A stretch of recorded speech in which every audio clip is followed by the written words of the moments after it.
Hello, hello. This is Jeff here with True Crime Myths, Legends, and More podcast. Today we have another, always an incredible episode for you guys. And we've got Jaimie Beebe on with us. She is the co host for Strictly Stalking podcast. And the last, oh my God, I don't know why I keep forgetting that last word. The last trip, I think it is. Anyway, she'll correct me here in a minute if I completely screwed it up. Uh, I'm good for that. As you guys can see, I am not in the at the house today. I'm not on my laptop, so we'll see how this goes, and hopefully the audio is good. With my earbuds, I am out running around, and I will be in Baltimore this weekend. So I'll be in Baltimore for a show out there. And for any of you that are watching in the Baltimore area, come and see me. It's the World Oddities Expo show. And come and see me and hang out at the booth for a little while. But without further ado, we will bring Jaimie up with us and we will get moving. Maybe if I can figure out how to use this on my phone. Like I need any more technical difficulties. Jesus. All right, here we go. Hello, hello. There we go. Hi. Uh-oh. There we go. Yeah. So, how are you doing? I'm great. Just the weekdays are nice because the house is quiet, so I'm ready for them. That is always good. Yeah, the kids Yeah. out and about, out at school and doing their thing. So, Yeah. all right. So introduce yourself and let everybody know who you are. I'm Jaimie Beebe, and like you mentioned, I'm co-host of Strictly Stalking and the host of The Last Trip. The last trip. Okay. I don't know what I even said before. Uh, You got it right. You got it right. okay, good. Yay. It's so funny. Like before, I had nothing to blame it on, and now I can say like I had two strokes, so maybe it was just that, but it really isn't. I've always been this way. So it's funny. So strictly stalking. How long have you guys been doing that? Since January of 2020, so Oh five, wow. almost coming up on 6 years. So it's been a lot. One every week, a new one every single week for over 5 years, over Wow, 300 that's episodes. amazing. hmm Wow, man, you guys have covered a ton of stuff. Uh, Yeah, I mean, it's we mostly do survivor stories, people who've been stalked, and they come on and talk about it. We also have some experts and people in law enforcement, lawyers, advocates, all those kinds of people that come on and give advice and talk about it because most of our listeners either have been stalked or know someone who's been stalked or are being stalked currently. There's a lot of people out there being stalked, unfortunately. wow, that's crazy. And we know, of course, within true crime, a lot of this stuff starts there, right? So, we talk a lot about, of course, Bundy, and Bundy started out as a peeping Tom when he was, 12, 13 years old and stalking the people in the neighborhood while he was, going back and forth to school. So, a lot of these people start that way. Dennis Rader was a notorious stalker, going around and, watching people all the time. And so, it is scary because, a lot of these crimes start from something as simple as that and then turn into something else. Yeah, I mean, so many crimes have a stalking element. So many violent, horrific crimes have a stalking element. But stalking in itself too is just it's so traumatic to experience. It's something that because it a lot of times stalking doesn't have like a physical like look here's my bruise. It's that fear, living in fear day after day after day, month after month, year after year in some cases, where it's just constant fear for your life. It's so traumatic. It's so hard on you. Yeah. And I think now, it's even things have changed so much in our society that it is not just, it's not always just physical now. right? There are elements of stalking that happen online. There are messages that are sent. And it runs really, really close to the whole bullying thing. People are just inundated with people that they don't know, trying to contact them, and trying to get information and all kinds of things. Well, and it's so easy now to get any information. I mean, even if you think about, like I went to a concert last night and I posted in my stories exactly where I was, what time I was there, what I was doing, picture of what I was wearing. I mean, it's like second nature these days to put everything on social media and you don't even think about it. But if somebody out there wants to know where you are, it's pretty easy to find out. Yeah, I mean, just look at the introduction that I did. I told people where I'm going to be this weekend, right? So, Well, and so many people have to do that for their jobs, like yeah, musicians, actors, I'm going to be here, come see me. yeah, I mean, it's part of our daily lives at this point. Um, but it's like it's part of our daily lives. So it's the people out there that use it in the wrong way, and that's the scary stuff. yeah, it is because there are so many people out there that you just never know. Whether you're at a work site, doing your job, whether you're, even my wife will talk about this a bunch. Like even going out to the grocery store, a lot of people don't understand. Like and I mean, obviously, you understand this much better than I do. Women live in a whole different world from us as men, and my wife went out to the gas station, was pumping gas one day, and had some guy come up that had been obviously watching her there at the gas station and tried to talk to her. And it's not a reach for that to turn into hey, that place was in our neighborhood, hey, I know what car it is, to deciding to roll by the house, and things like that. And that's kind of where this all begins, right? A lot of times it is these people out there that are looking to engage with somebody and then becoming obsessed with that person. Yeah, I mean, there's so many different aspects and so many different types of stalking. A lot of times we hear in the news about celebrities that are stalked, and that's people that think they have a relationship with that person because they've seen them so many times, like in the movies or in the music videos or whatever. Um, but then you can be stalked by your significant other, your parent, your um, aunt or uncle, your best friend, your a stranger on the street. You could be in line at the bank and somebody stands behind you and they just get this obsession and start following you. I mean, it's really anybody, anywhere, anytime. There's nothing you can do to avoid it, really. If it's going to happen, it's going to happen.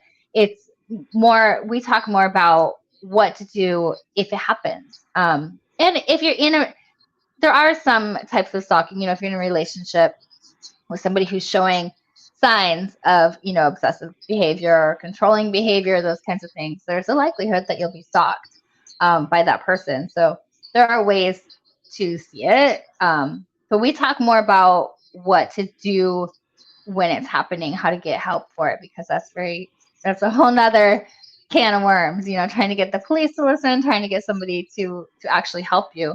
And stalking just isn't talked about that much. It's one of those crimes that people don't really talk about. It's a lot like domestic violence, which oftentimes goes hand in hand with stalking, with intimate partner stalking. So it's an unusual thing that it's a usual thing that we unusually don't talk about. Like, why don't we talk about something that's happening to so many people? And so that's kind of what we're doing with the podcast, is bringing that awareness forward. Yeah, that's awesome because there is so much of that happens, and you're right, we don't talk about it very often, and often it's kind of, oh, you're just being dramatic about that. It's really not that big of a deal. until it becomes a big deal. And then, something violent happens, or, somebody breaks into somebody's house, or, things like that. And then all of a sudden we're talking about it.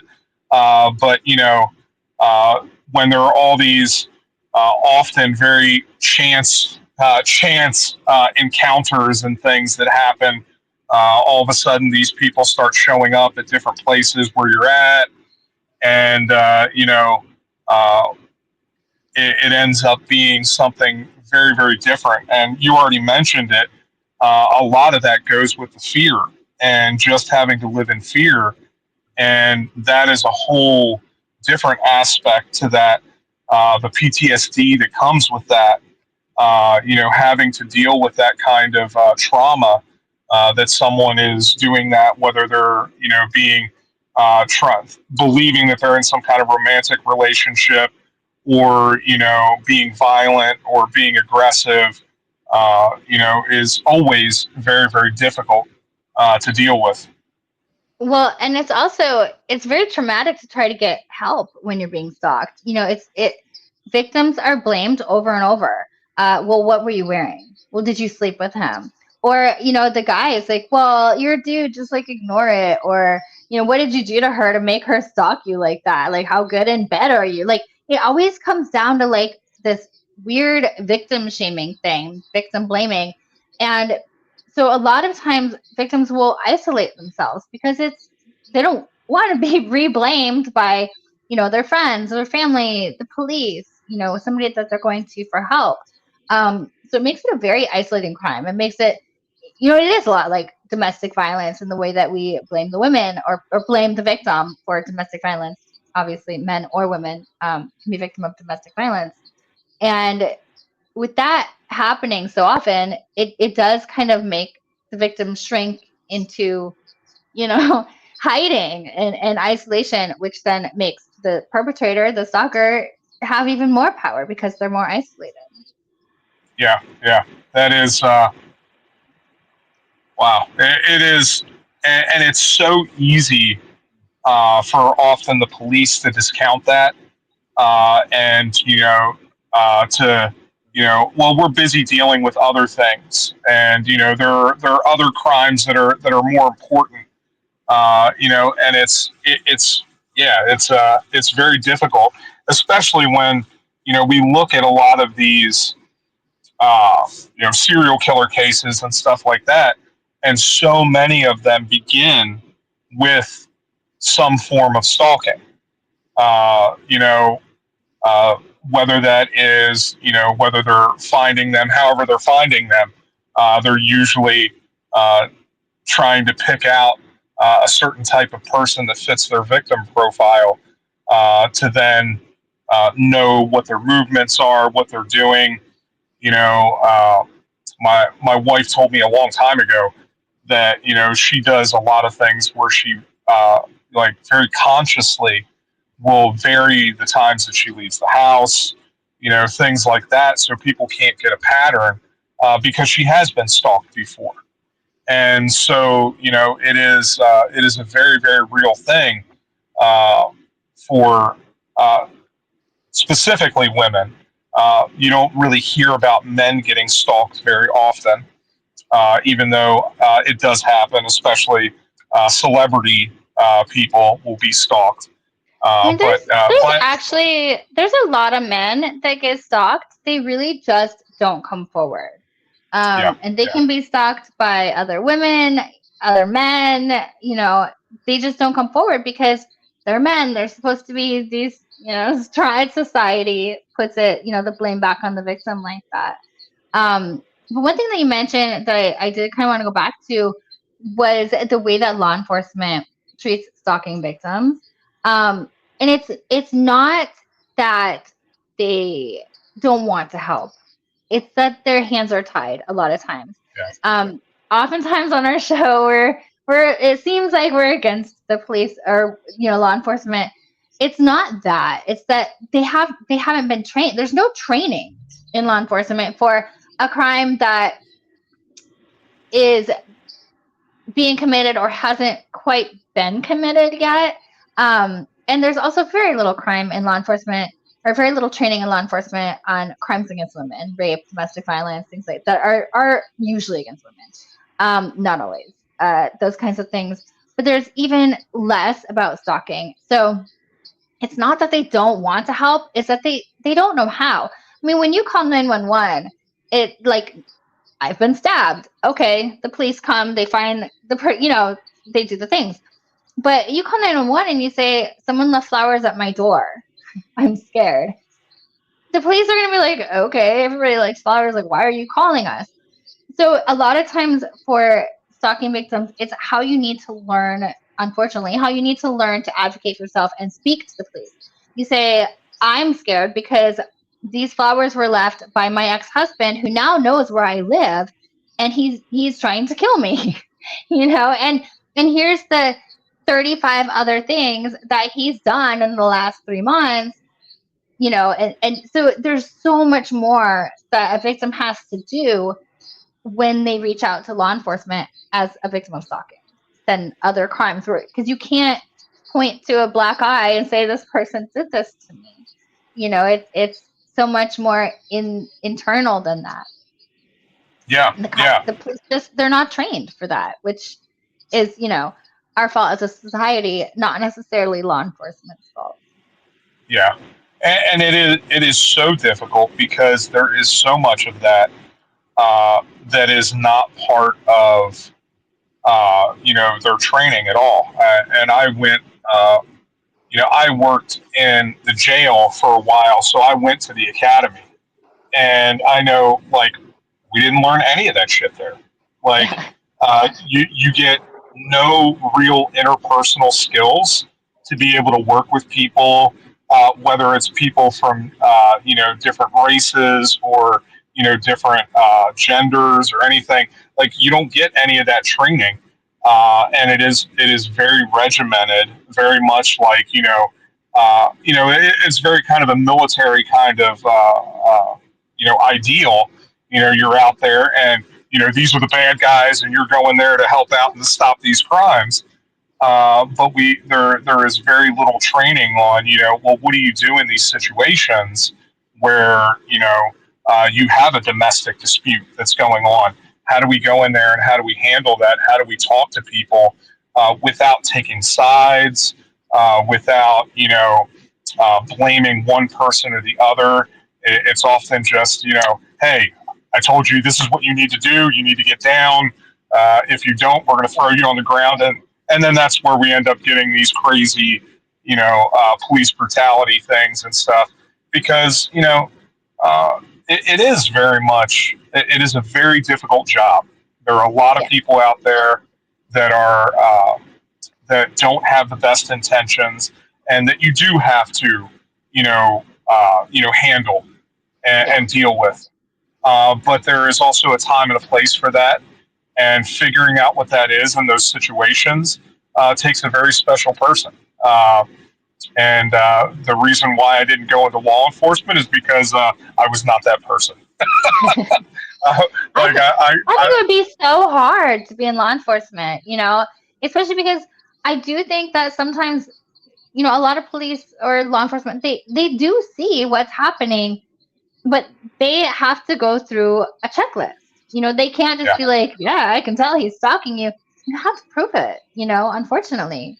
So yeah, their hands are tied a lot of times. It's not like a personal thing where the police just don't want to help you. I mean, in some cases, there's bad people in every profession, but a lot of times it's just because their hands are tied. They can't do anything. yeah. It makes it really difficult. Especially in situations where, you know, maybe you go out to a public place and this person ends up showing up there all the time and things like that, because it's not illegal to be out in public spaces at the same time that somebody else is. Maybe really weird, it may be unsettling, but that is not illegal. Yeah. So, it becomes a real gray area, to how do you handle that? And ultimately, it comes down to, then you have to talk about restraining orders and things like that to be able to, give some kind of legal precedence to say, hey, this person cannot be here in this space. Like, this is a problem. But other than that, there's no way to really control that. So yeah, Well, and a restraining order is a piece of paper. If somebody wants to come and murder you, they're going to. I mean, that sounded terrible, but like a restraining order isn't going to stop a criminal. yeah, It's just not, unfortunately. What it can do is, when they violate that, hopefully the police come and see that they're violating a restraining. It's like a warning, they violate it. They're going to get more time in prison, hopefully. There's a lot of problems within our legal system, within our justice yeah, system. yeah. And Unfortunately. it's interesting because a lot of these stalking cases will start out as this obsession and this, wanting to be with this person or believing that you have been with this person or whatever, and then something happens, and you always run the risk in situations like that that is what flips the switch, right, and turns it from I'm obsessed and I want to be with you and I want to spend this time with you to like now you've wronged me and I want to kill you. So like there's a very very thin line, and it's nearly impossible to tell when you're dealing with people that are clearly not mentally stable, because most mentally stable people do not go and do that. If Yes. they've got some kind of issue going on already, that it's hard to know like what that line is with somebody that will go from a John Hinckley who thinks that he's being with Nicole Kidman or whatever, and instead going and shooting the president. Uh, you know, it's hard to understand why people do the things that they do, and yeah, so it makes it very very challenging. Well, and it's hard to tell how far a stalker will go. I've heard some stories from people, and they're like, yeah, he's just kind of stalking me online, and they're telling me the things that are happening, and I'm like, I'm scared for your life. Like, and they're like, I don't know. It's just like, I'm scared for your life. Like, it's hard, especially when you're in it. When you have that constant fear, it kind of starts to become normal, and the fear like will level out, and your brain starts to process things differently because that constant state of fear is detrimental to life. So excuse me, I think that when people start talking about it,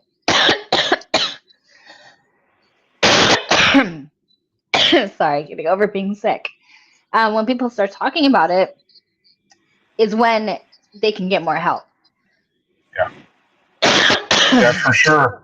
I think that is one of the things that I think is so important is being able to talk about that, be having a safe space where you can identify and see some of the things that are happening. And I think that's why you guys are doing such a great job with all of that, because it highlights that and it gives other people that a good space to understand what they're going through, and then resources to find the help that they might need and to identify with that stuff. It's really important because it is something that often is very lonely. A lot of people don't want to talk about it. When you have your family, like, oh, it's not a big deal, don't worry about that. And then something happens, but now people can see some of those signs, see some of the things that are going on, and they can say, okay, well, that's going on to me, like I need to figure this out because this could really become a problem. Yeah. Yeah, it's when I think it's when you start talking about something, that's when you can really get more help. Other Yeah, for sure. people, and I've seen a lot of people, they've gone on TikTok or Instagram and just, here's my story, here's what's happening. I think it's so amazing, and I think it's so brave. Um, and I think that is how we change things, how we change the laws, how we change the way you know officers are trained, and it's just by creating that awareness. So the more Yeah, you speak out about it safely, the more you speak out safely, because you have a stalker out there, the better. yeah, for sure.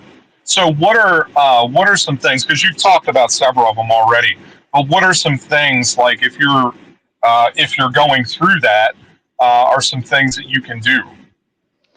I mean, first and foremost, keep a logbook of everything that happens, every single detail. Every time you get a hang up call, every time you get a comment on social media, every time you see this person, every tiny thing, because that's what's going to help you with law enforcement. Um, and when speaking to law enforcement, it's while it's important to convey your feelings and your fear, especially convey, the fear, it's also very difficult but very important to state the facts. Like remain very emotionally tight and just try and state the facts, but tell them that, it is that fear because law enforcement have such a hard time. They have such a hard time doing their job because of the laws and the way they're trained and what they can and cannot do. So if you have that logbook and you can just say all those facts, that will help you tremendously. um, as far as staying safe, especially on the internet, don't post where you're at when you're there. um, obviously if you need people to come to your show or something, you're going to post that, so it's always just be aware of your surroundings, be cautious of what you're doing. Don't walk in dark alleys late at night. That's kind of the number one tip for most people, no matter what you're doing. But if you're aware, as much as you can of what's going on around you, it's probably the number one thing that you can do, and just try and keep as much of your personal, like truly personal life off the internet. Yeah, yeah.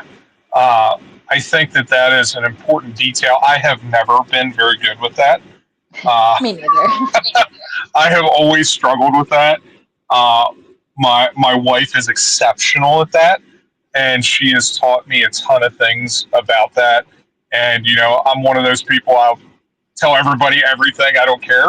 Uh, you know, uh, and sometimes to my own detriment. I should know when to shut up sometimes, but I've been a public speaker for 20 plus years, so I'm used to going up there and talking and saying things to people and exposing myself, not like emotionally Right. exposing myself, not physically, but you know, uh, going out there and doing that, and now having a platform here to talk about a bunch of things. You just never know, like especially when you're doing these shows and stuff, what chord that's going to hit. So often, like a lot of these things, like for those of you that have watched me a ton, you know that I'm not scripted, and that sometimes something will just pop into my head and I'll say it, and then I'll be like, oh, maybe I shouldn't have said that. So thankfully, a lot of times I have my two co-hosts, like when we do our live episodes, that keep me on track sometimes, and sometimes I got to keep them on track.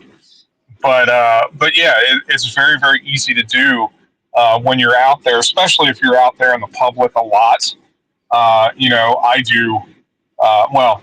Next year, I will not be doing as much. Thankfully, I got to slow down. But last year I was doing 30 plus conventions a year. I was all over the country. I was constantly doing speaking engagements, running the podcast, and so like there is a lot of me being out there. But it's yeah, it's difficult, and so you just have to know what you should and should say, and what sometimes you need to leave out. Yeah, So tell, and go always ahead. remember that, if you do say something or put something out there, like it's not your fault that you're being stalked. It's not because you said this, it's not because you did this, it's not because you met this person or because you dated this person. It is that person's fault. It is not your fault, because so many people feel that blame and that shame. It's not your fault. It's that person's fault that's doing it. Yeah, yeah. And that's the thing. If they're, and whatever the case is, it is the offender that has the issue. You know, it doesn't matter whether you've argued with somebody for 10 years and have been fighting with them and it's been a toxic relationship or whatever. That does not give them the right to do those type of things and to put someone in that type of fear and to cause that.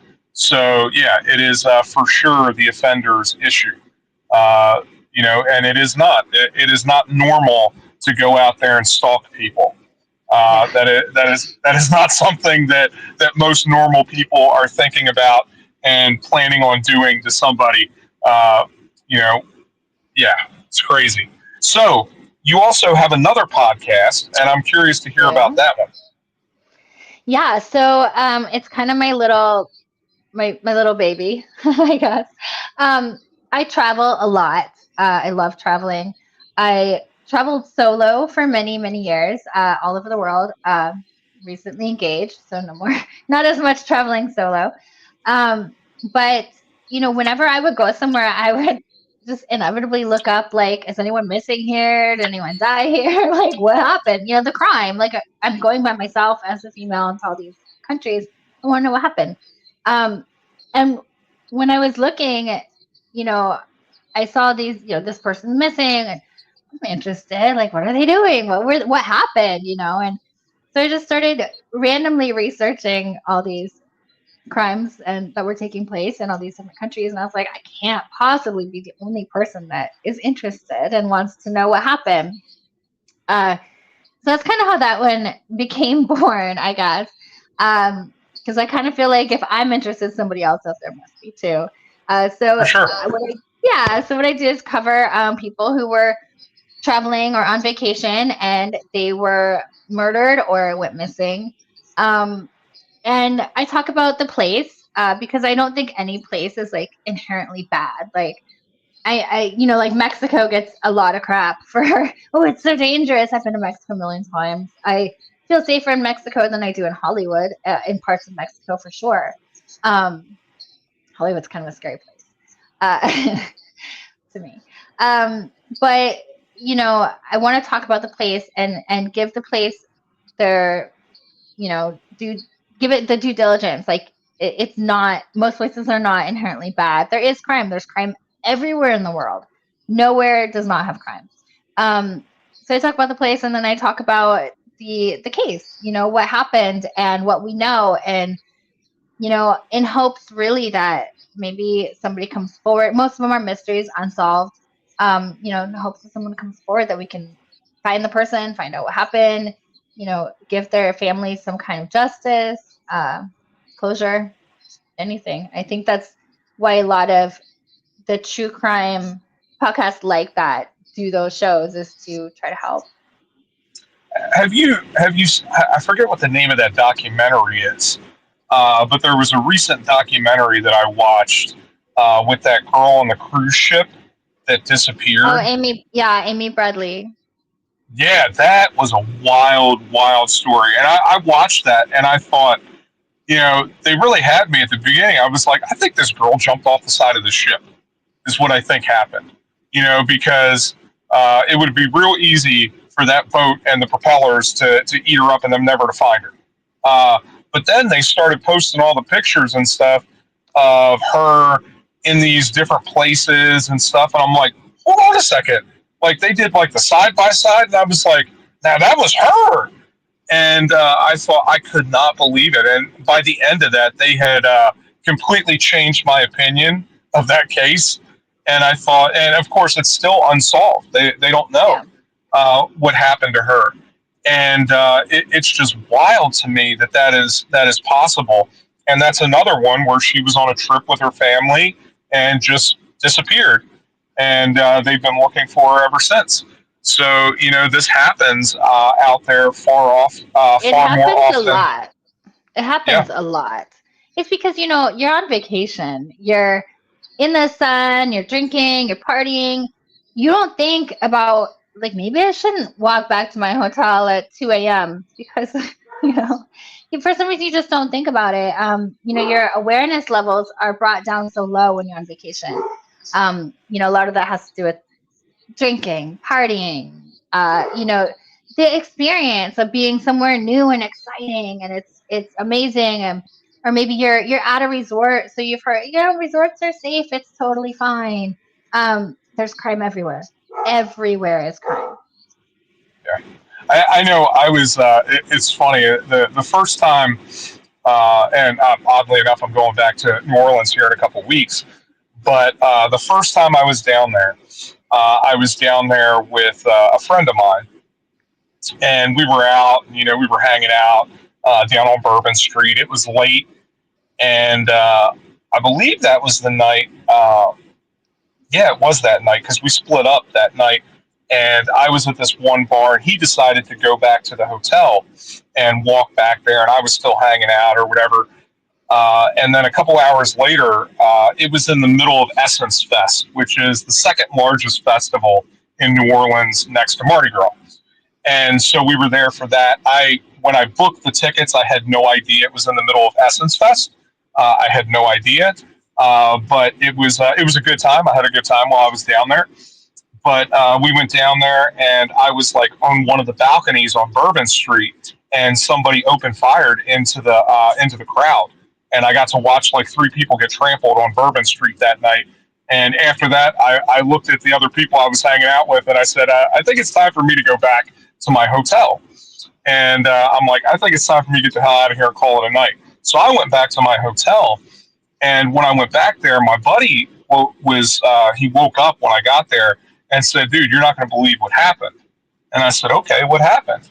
And he was like, "I was walking down the street and walking back to the hotel, and I got surrounded by a bunch of people." And he was like, "I ended up having to get into a fight in the middle of the street." And he was like, "Thankfully, they didn't rob me or anything." But he was like, "It was crazy." He was like, "I never expected that to happen." He was like, "I was like 2 blocks away from Bourbon Street and just got surrounded by like three or four people and had to fight my way out." And I was like, "Well, I'm glad you're okay." like, but It's funny. People always ask like, "Oh, well, what's the most dangerous country?" And I always say the United States. Like, yeah, because the United States has the most random crime. You're just in the wrong place at the wrong time, and guns. Obviously, there's a lot of countries that don't even have guns, which is great. Um, I mean, I'm not talking about like countries that are warring right now, which is horrible. But kind of in general of countries and crime statistics, not including war. Um, but there's so much just random crime in the U.S. It's very sad that yeah. people feel like going to another country. They're so, like going to Mexico. The cartel is going to get them. The cartel is not looking for you in Mexico. Or Well, and anywhere in South America. I mean, unless you're running drugs for them, then they probably are yeah, looking for you. But if you're just, tourist doing not dumb shit, then you're gonna be yeah, fine in any country. But like, I mentioned like Hollywood Boulevard, there was just another stabbing of a tourist the other day. The guy was just walking with his family, and a homeless person came and stabbed him. He was not doing anything wrong yeah, whatsoever. He wasn't yeah, running drugs for the cartel. He wasn't, just a tourist walking down the street. yeah. I That's think a lot of, U.S. I think a lot of times here in the U.S. we have that false sense of security. And often, like I know myself, I've been out of the country several times, and when you don't know where to go, you're extra vigilant in being like, hey, you know what? Maybe we're just going to stay in the tourist area and not go outside of that. And that's really where in other countries you end up getting into a lot of trouble. Even though there are a lot of, depending on what country you're in, Yeah. there are a lot of different tourist areas that you can go to where they have made it their goal to be able to get in with some of the different places and the people that work there so that they can prey on the tourists. So there's Oh a yeah. lot of little scams and things that happen there, whether it's simple stuff like I got scammed when I was in Beijing. I was, they came up and they're like selling me the books. I'm there Yeah. right at the Great Wall of China, and they've got the books, and of course, I don't know what the fuck money I have, what this denomination is, and I'm confused about all that. And they got me for like, I don't know, 20 or 30 yen or something like that. Oh yeah. It was no big deal, but like there are people that specialize in doing that in foreign countries. Not Totally. typically like we like to all, because of movies and things like that, that they're going to like take out your kidney and stuff like that. That is kind of That few and happens. far and in between. It does happen, yeah. Very But rarely, but it does yes, happen. but there is all kinds of stuff out there that happens. But often here in the States, we have that false sense of security because it's safe, and we think that hey, you can walk down the street wherever, and that's not true. It depends on what city you're in. It depends Sure. on the Yeah. people around. But I think like for other countries, I mean, again, depends on what like if you're going to Central or South America, and I've been all through Central and South America. I love it. And I've been robbed several times. And what I've noticed is like they don't want to hurt me. They're hungry. Yeah, They want to eat. They want to feed their families. So honestly, if you're just like, hey, this is how much I have, like let's play it cool. I need to keep my passport on my phone. Here's some cash. People not always like you don't want to be robbed. You don't want to be in the situation. But if you kind of remember that being depending on what country you're in, which again, like you need to research before you go to a country. Um, Depending on what country you're in is how you need to react to situations. Even like being a girl traveling solo, um, going to Colombia, let's say, um, and I walk down the street and guys are catcalling, coming up really close. That's a little bit scary, right? But that's kind of more their culture. Like you have to feel it out, and you don't want to be walking alone down the street, very often in Colombia. But if you are, you feel it out, and like for Colombia, you want to be like, oh, hey, thanks, bye. Whereas other countries, you want to keep your eyes down, don't look up, don't look at them, don't acknowledge them, and that's how you deal with it. Where like, and in some countries, you need to acknowledge it in order, otherwise it's rude. Like you need to know the culture before you go somewhere in order to stay safe. And I think so many people do not research where they're going. They don't research the culture of where they're going. yeah. If there's one thing that like 90 Day Fiance and Mm, all of those shows that have taught I us love is that show. that I love it. yes, it is that culture plays such a huge role in not only these relationships, but in our life. And Yes. you know people live radically different from the way that we live here. They have different value systems. They have different ideas about men and women's roles. And Hmm. so you have to know that if you're going into some place that is very male dominated, where like again in Colombia or Italy is another one Oh where yeah. men are extremely flirtatious, and that's just how they are. That's their culture. Now that's not necessarily a good thing, but you have to know that going in and understand that that there is a very high chance that that is going to happen if you're there in that Yeah. country. And if you choose to go to that country, like it's not your job to change their culture or what they're doing. It's your job to try to fit in and assimilate to what is going on there. Especially like 90 Day Fiance when the women are like, oh, I'm going to go to this country and like not cover my hair and not wear the. Oh my God, like you'll get killed. Like Yeah, these people are idiots on this. I love that show so much. I love it. It's oh my God, it's my favorite show. But only because, and I scream at the TV. Like, I'm like, why are you even going to this country if you don't know anything about it? Like, how are you marrying yeah. somebody from a country that you don't know about? Like my What fiance what kill? isn't from the United States. Like, I never did, not everything. I know a lot about his culture. I've been to his country many times. Um, where he was born, and it's just like, how would you not want to know about the culture that you're Yeah. marrying, and then you're so surprised when when your husband is like, I need you to cover your chest, like, it boggles my mind. Yeah, I watched that and I'm like, I know you guys have watched other seasons, like and so and you have the background in this and you know this full well. You know, you often wonder how much of that is made for TV and how much of that is actual, because it's like, okay, like you I mean, there are a lot of people that don't want to acknowledge that, people just live differently than we live here. Mhm. And, we can't change, what has been bred into somebody for the last 500 years, that's how their entire society has been built. And we think that, we're just going to walk in there and be like, okay, you're now with an American and we're going to do things my way. That is part of the problem with American thinking, is that Yeah. we have this very John Wayne kind of idea that we're the best, and that we're the shining example of how everything should be in the world.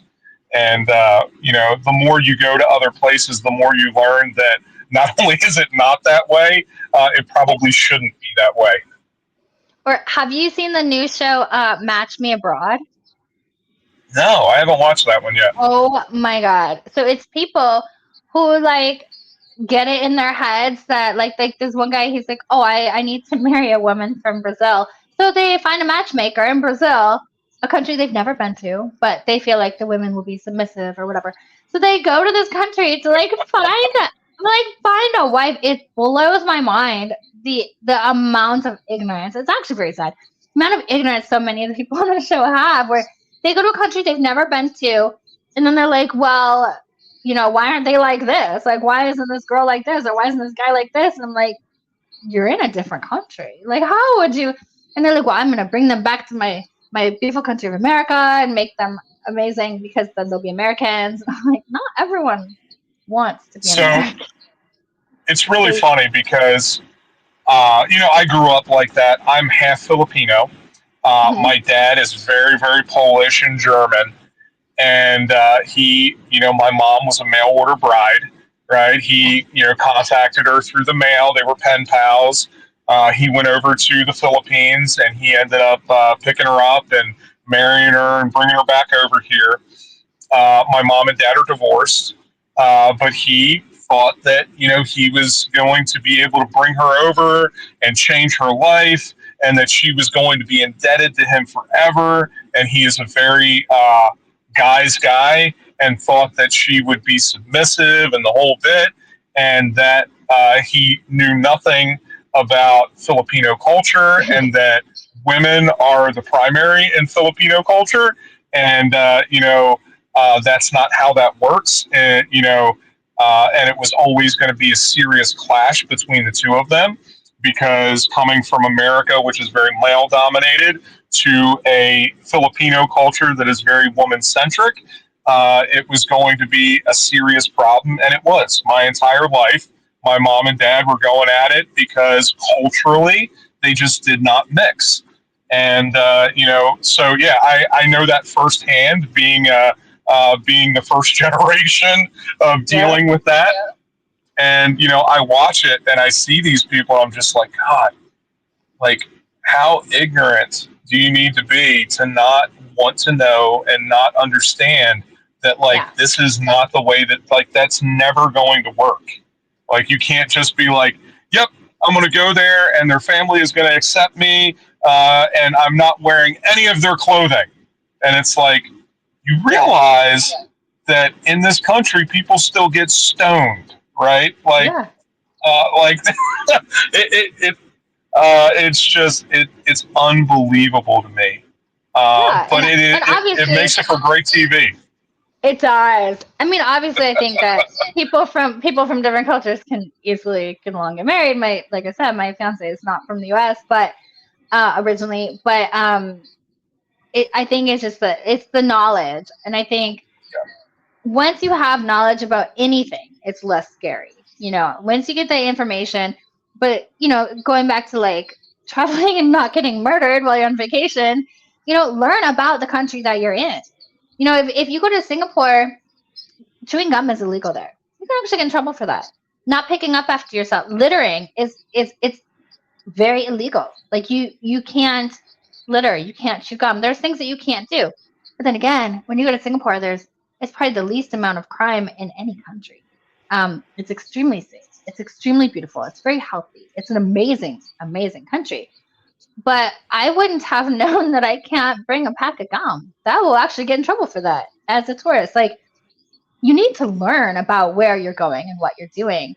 Or like dropping a napkin on the ground is littering, and there's cameras everywhere. They will catch you. That's illegal. You can't do that.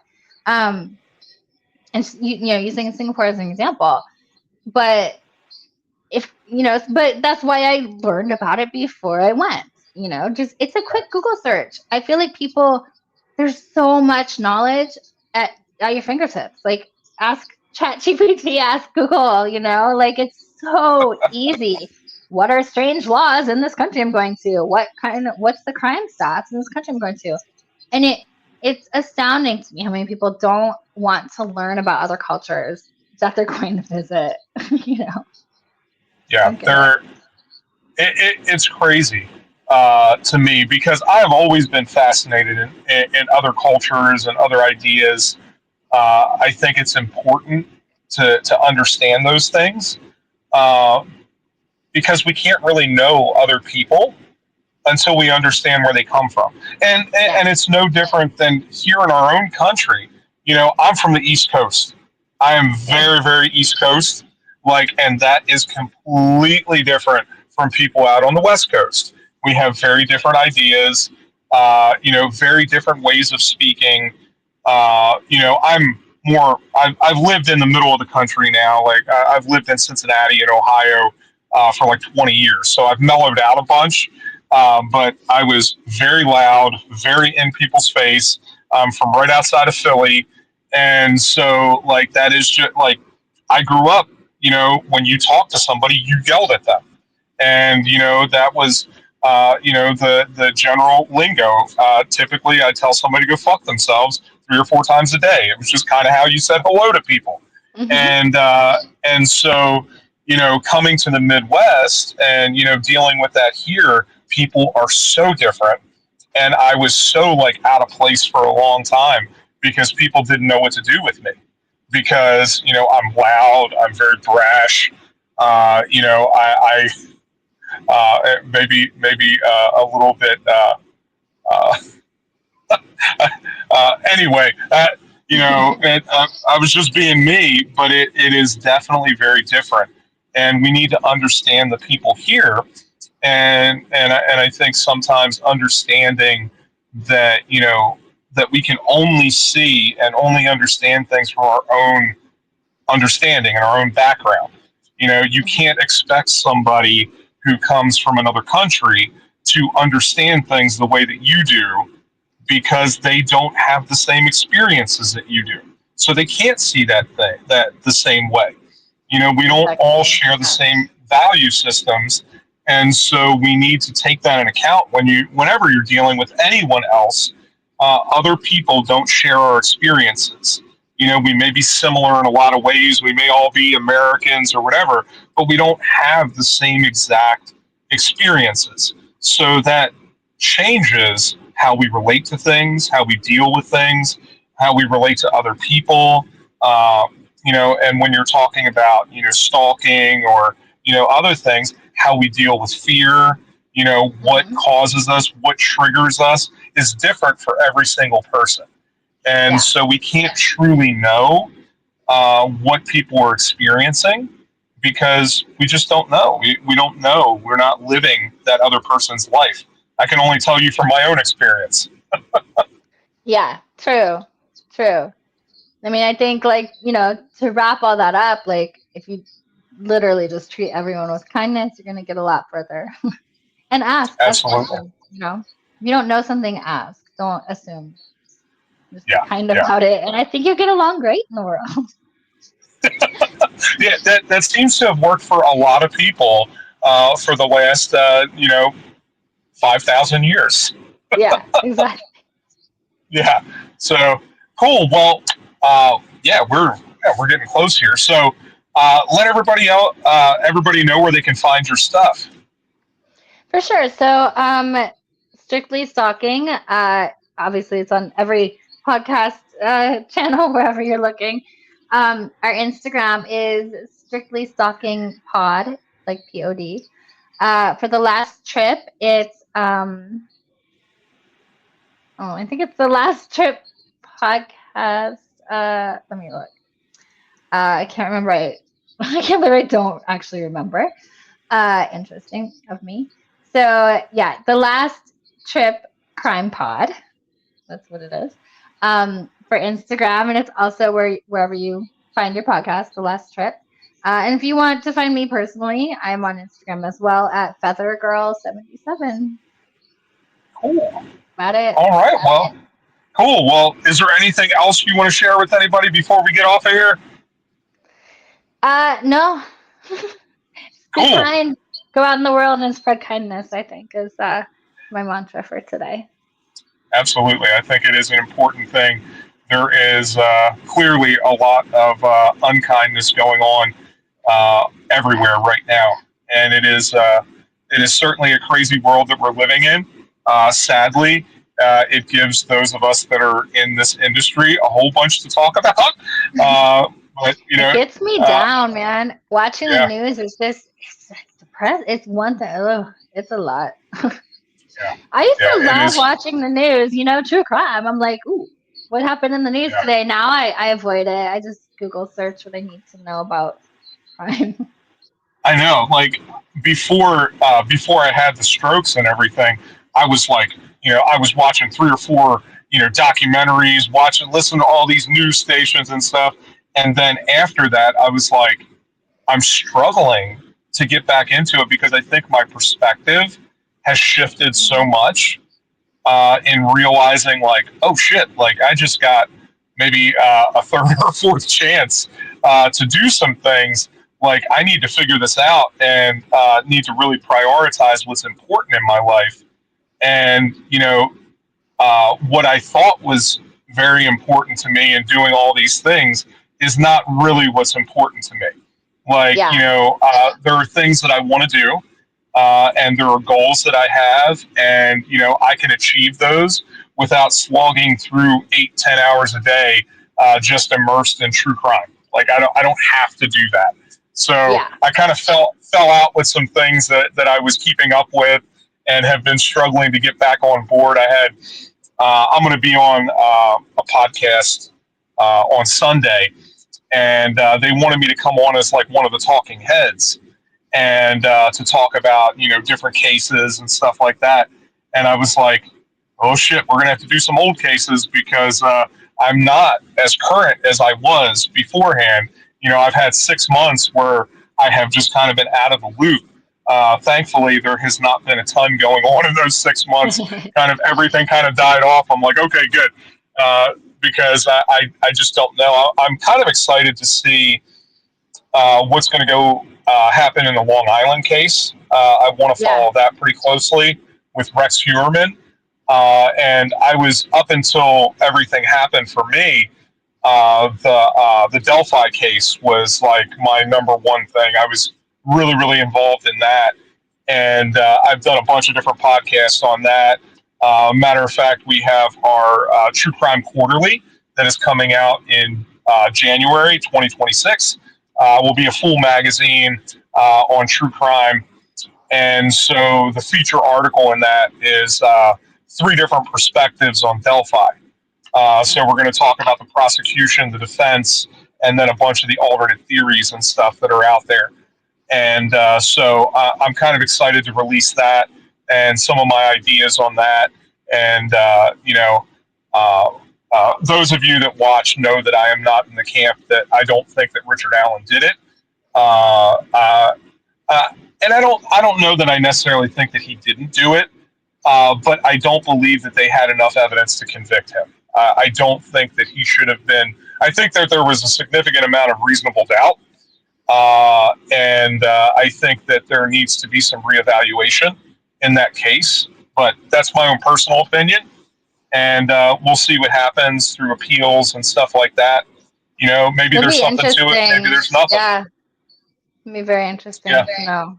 but there is so much about that case that has not been brought to the attention of the court, that has been kept out. There has been a number of people that have made confessions and things like that Mhm. that have not really gotten out there, and that are, right now by and large conspiracy theory. But I think that all of that, if you're going to put somebody in prison for 130 years, we need to discuss all of the things. Like, Yeah. we need to hear all of the evidence, and keeping that out of the trial and not talking about any alternative theories, anything like that, and the judge making sure that that was not a thing is a huge problem. Like, how do we make a real determination? Like, there was no DNA evidence in that case. The only thing they had was the bullet evidence, which was horse shit to begin with. And then, they had people that said that they saw Bridge Guy. And so when you listen to the jurors that have come out and talked about it, they talk about the fact that, that they believe that he was Bridge Guy. Okay. But is that any real evidence? Is it enough to convict somebody for 130 years? I don't know. Like, to me, that doesn't seem like that's enough to say, hey, we know that that eyewitness testimony, is often the most unreliable. We Mhm. also know that the sketches that came in, both of the sketches, neither one of them look like Richard Allen. So it makes it really difficult for me to say that, number one, there was only one guy there, because the two sketches are completely different. They were obviously two different people. And now we have somebody that has said that there were three people involved. So now I got to wonder, like, okay, if there was more than one person involved and there are two different sketches, there's got to be something to that. Like, there's a lot of corroborating evidence there that says, hey, it was not just the work of a sole person. That doesn't necessarily mean that Richard Allen wasn't number three, that he wasn't involved in some way. It could very well be that he was. But I think that there needs to be more investigation, when it comes to a case like that. But anyway, sorry, I'm going I down the love rabbit it. hole. No, you're good. You're good. Cool. Well, thank you so much for being on. And yeah, I look forward to talking to you more and following what you guys are doing. And yeah, Awesome. we'll talk, and we'll have you on again sometime. It'll be great. Thank you so much. Cool.